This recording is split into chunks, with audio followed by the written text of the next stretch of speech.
Sing me, poet, of what you have lost. Sing me in ancient tongues of what you should have must. Sing me of silence, the speech of death. Sing me of an old forgotten ancient breath. The mind of man shifts with language as the feather shifts if he has to write in a different tongue and use different words. Two men can talk about the same but speak of something else. What words mean for one can be not understandable by the other. How does a man speak who has lost his native, his natural tongue?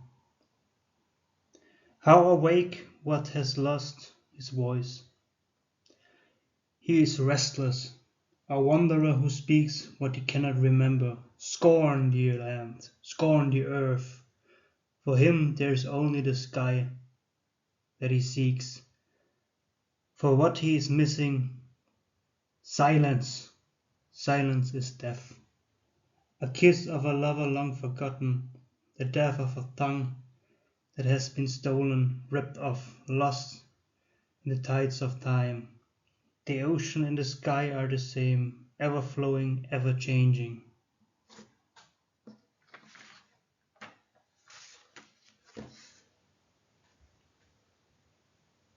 The first in the series was light and good-hearted. The second will be dark and heavy-handed. This video has the two books of Jochen Bertrand concerning the Celtic-Germanic question as its base. I will not give his complete argumentation, methods, or will I go into detail. I am not an audio book streaming platform, so if you care to read the book yourself, or if you care about the details, you should read it yourself. He was a linguist, not an historian, and especially not a geneticist. I will thus give his views and seldomly give my spin or take on it, while I will slowly drift to a completely another topic and start deciphering your mind. God is war after all, and I'm gonna hit you bad.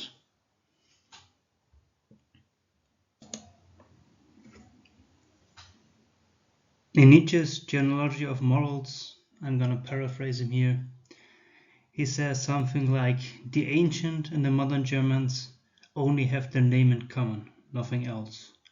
The ancient Celts, who were a blonde race and not to be confused with the dark-haired and short-headed masses of the south of Germany. That those people that have become the minority should not be seen as the former aristocracy. But he is not the only one who thinks the patterns of instinct are not the same as in the modern people. Well, do the modern people act like the ancient ones in question? The question builds up to who are those people and where are they gone? Did they even exist? A question asked by modern historians. A controversial might be, but a question nonetheless. Did the Celts even exist, and therefore the Germans? In short, the answer is yes, they did. Who else fought for, with, and against the Romans? Ghosts? No, not really. The German, or the spearmen, are like the Celtae, whose name can be translated as wild men, brigands, or enemies. Were always the other, always Cain, always the rider, always the foe. And the gods always depicted them like this. They had their own tribal names like the rest, but they were detected as a separate race. A non-Indo-European one, a Pharygian body, always as a superstrat, a heron folk, or in English, a master race. In Caius Julius Caesar, the Bello Gallico, he says that in Gaul the equites, the knights, rule over the rest as of the freemen as if they are serfs. The serfs have to give them food, money, fight in their wars as their infantry, and live under their heavy yoke. The Celtae, the equites, are always making war, and if a war occurs, they are always the first in the ranks. The Germanics are after him similar. They don't farm but rob the peasantry. They have cattle and live off milk, meat, and wild game. They, as later described by Tacitus, only train for war. The other time they have leisure. That the Romans free the Gauls from the Celtae is not something unrealistic. Throughout the Middle Ages it will be the same until they are bound under monogamy and their fewer sons have hacked themselves to pieces in their never-ending feuds and wars. They were, after him, blond, tall, and warlike people who train for war, hunt and breed horses on their estates, where in their great hall they drink meat from their cauldrons. The sworn men come together under the warlord, the giver of rings, and plan their next exploits. They are like the giants in the sagas and myths, the giants of old who take the harvest in life like wolves. Tacitus mentions three distinct peoples east of the Rhine, the Ingviones, Isteavones, and Hermiones. First the Ingviones, the Inglinges, who live on the coast, build ships and are the descendants, and their descendants are from the megalith culture. Bertrand says that the linguistic ancestors of the modern Germanics, the Teutons. Their god is Yngvi Freyr, and they like the Vanir, they are more like elves, short but happy, living among rivers and the sea. Second, the Isteavones, like the Gauls, who live as farmers, are short like dwarves. Their god is Thor, Funar, who brings them a good harvest and rain. He also protects them from the Jotuns and other evil, the Jotuns that are the giants. Both of them live under the yoke of the third, those giants. They have to fight for them, or, in case of the Ingviones, build ships and man them for the later Viking chieftains who change their horse for a ship. The third are the Hermiones, whom are the, with change from H to G, Germiones or Germani. They are the sons of Tyr, always seeking war to become the highest warrior and be an Einherjar to go to Valhalla. Even though Bertrand links Woden to the Isteavones, the Asti or Aesir, I assume the restless warrior on his horse is the god of the Germani, so I will just refer as Tyr Wodanus, the god, the fierce one. Wotan, the first of the Aesir, is a descendant of giants after all, and a god of the Equestrian class. The Vanir are linked to the sea, and Donar is the god of peasants, a warrior but still a peasant. But where do those people come from? As those three have similarities with the Roman founding tribes, the people of Romulus, the Ramnes, are like the Celtae or the Germani. The Tities, or you can say linked to the Teutons, or also known as the Sabines, are like the Isteavones or the Gauls. The third one, the Lucares, are like the Britons or the Ingviones. Short men who live by the sea and are clever at constructing things. Bertrand links that equestrian race to the humans, to the Hurrians, of the Mitanni Empire and makes them the horse-breathing chariot warriors of the Bronze Age. He says the mythological Greek heroes as well as the Trojan ones are those people. The Etruscans, Celts, Getae, Radians, and in different names are all the same. They will fight for Rome as their ally and Miles, as well as being their biggest foes. They will become their officers and even leaders, as well as during the migration era becoming the new overlords, as Merovingians, Amalans, and other dynasties. They will be the Vikings and Rus who plunder and terrorize the seas. They will be the besungen heroes and mighty men of old, hacking each other to pieces as berserkers, paladins, and mercenaries. But they will be integrated and fade away like the Volsungs or the kin of Beowulf, after fighting dragons and other giants, reduced to be a dwindling upper caste warriors or having refuges in the wildest parts of Europe where there is no good use of agriculture. In the end, yes, Nietzsche was right. Christianity is the slow poison of that what kills them. It took the great blond beast and went himself to lose his harems and deserts of war. It taped itself and went to the circus where it became the laughingstock for the peasantry. They are ruled over now by the masses like it allegedly was in the Roman Republic, like it was in the ancient Athens, and every time the mob ruled. In today's Western democracy, the women of the peasant class, of the former serfs, rule over all, and for them they are mere amusement. Well, that turned out dark very quick. But what does that differentiation of the Celtae Germani from modern Celts and Germans mean for us?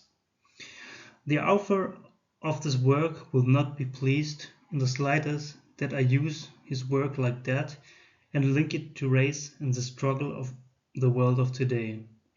But the dead can only deny their lives.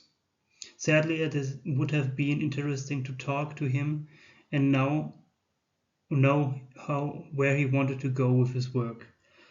But he, like me, links people to gods. He bounds them like I do. The rest of the day does not. They think culture, art, religion, if you want to speak of one of them different from another, is nothing more than a buffet, a face to consume or enjoy, a costume to wear. We have a cultural resurrection, a renaissance of knights, Vikings, and the gods. Or do we really have that? In the end, people just seek projection of themselves into something they perceive as higher.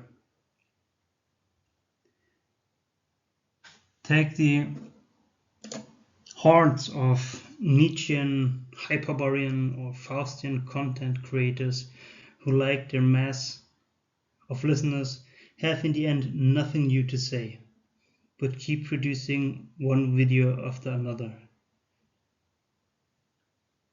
Well, I don't have something against LARPing, but LARPing does not equal being. It will just be a renaissance, the same as Machiavelli said, a costume partly without the change of thought. Who thinks of a mental serf, a modern cult NPC, as a Faustian man? Does he have to be?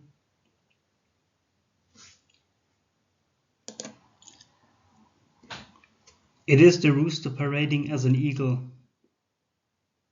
2. Unlike every modern speaking German to the ancient Cimbri, they don't mentally make even the Teutons proud. Let's be real, a peasant hates being a knight the same as a knight hates being a peasant. Being Faustian does not equal the missing happiness you may seek.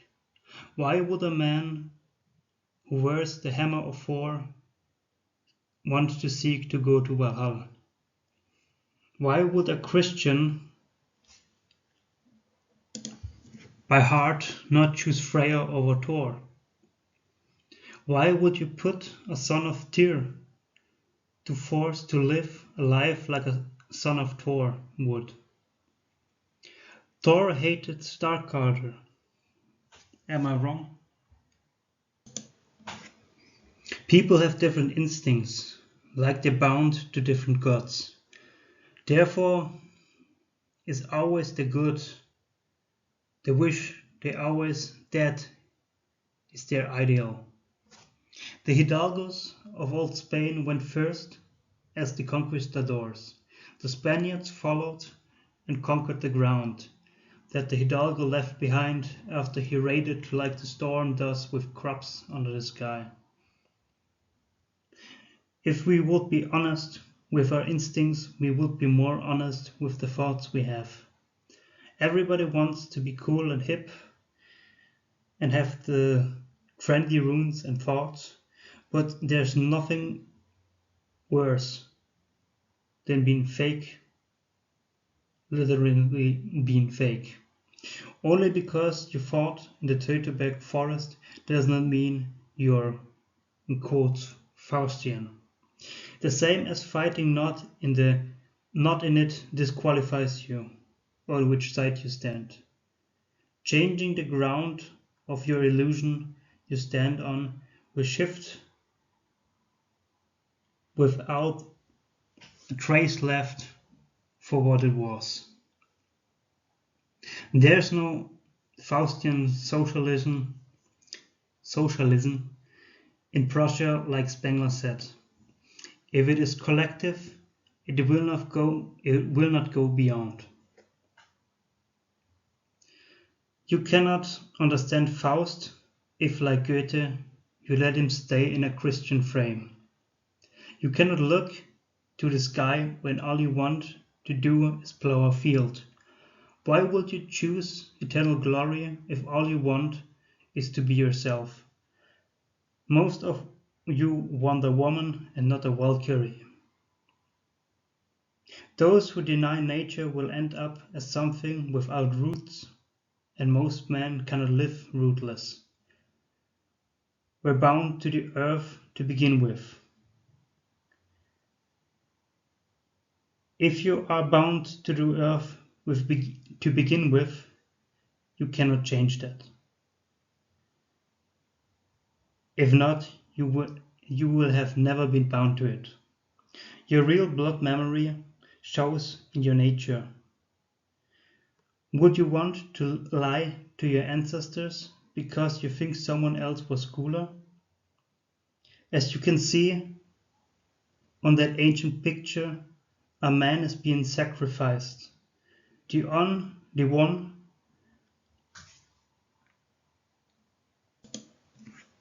who lies only sacrifices himself. Did you were annoyed or enraged to hear you might be not a Celt or a German after all? Claiming ancient people as your own does not change what you are yourself, as it certainly would be betraying your ancestors if they had to suffer under them or fight them to be free. Why would you want to be something else? Ancient people are, as well as the gods, are not entertainment, as you are not entertainment yourself. In the end, those questions are not about ancient peoples, they are about us. Because we want to know, they barely wanted to talk. Even though Bertrand, me and you, the listener, are not the same, that means we will never agree on the details. We could agree on the big picture instead. As I twisted this video to be about conflict between the listener and the one who speaks, the dead fall silent, and until we do not listen, they will stay like that. So probably ending that multi-video series or thought here. Read this book for yourself if you're interested. You get the groundwork or picture of what he wants to say. But read it like you would be as a dead person, with no attachment to anything, or exactly the opposite, to be extreme opposite of all. The book is, you could say, 4 out of 5 stars, minus 1 star for not being the Iliad.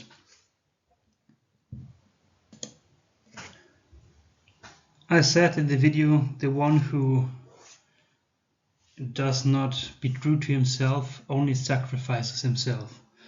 What I mean is not a good sacrifice, something to gain something, but that will be something to lose. So I will have an epilogue here. Ignoring the book, I will make a comparison and say that the sea we have with the ancient people being us, it is mainly the same with general trends in society we have today. For example, the West never was a civilization, it always was a people. Civilizations can never be separated from people. Therefore, they actually don't exist. The West never was a civilization, it always was a people. And the majority of those so-called Westerners today are not what they think they are, as they try to tear it down through their instinct and ressentiment built in the blood memory. When Nietzsche talked about the blonde beast, there answered 2 types of men, 2 responses in the West. The first said, "Hell yeah, I want to be one." The second said, "But my hair is brown." Tell me, should we rename it to the brown beast so it makes you feel better? What are you, a woman? A Japanese man who reads Nietzsche would never lose his mind about that fact. For him it will be trivial. But he also would not get the dark aspects of the French Revolution or the heresy of Socrates. Tell me, do modern Greeks care about the Iliad? Modern Gauls care about the Catholic turret? Modern Germans about the Edda? Modern people don't care, why should they? They only care about them being on top. The sons of slaves do not want to think as someone better than themselves. The West is falling because it never was like you people think it should have been. The most of white men are not Westerners. Only a minority of them are. In the end, culture may fade, but the blood stays. If not, tell me, why the lower ones never make something higher? Where are the new Romulus, Achilles, Alexander, Beowulf, Hengist and Horsa, when the masses of that rule and no one becomes like them? The language of the Celtae Germani is gone, diluted, no more than fragments in the nations. Once ruled as a superstrat, they now became a substrat in their blood. Even though left on their own, you could rebreed them. But do the Gauls or Teutons want that? Do they wish for that? Maybe the Nordid and the Alpine race are incompatible with each other, and only the tension between them brought forth what we call Western civilization. Now the other think it does not need their former masters.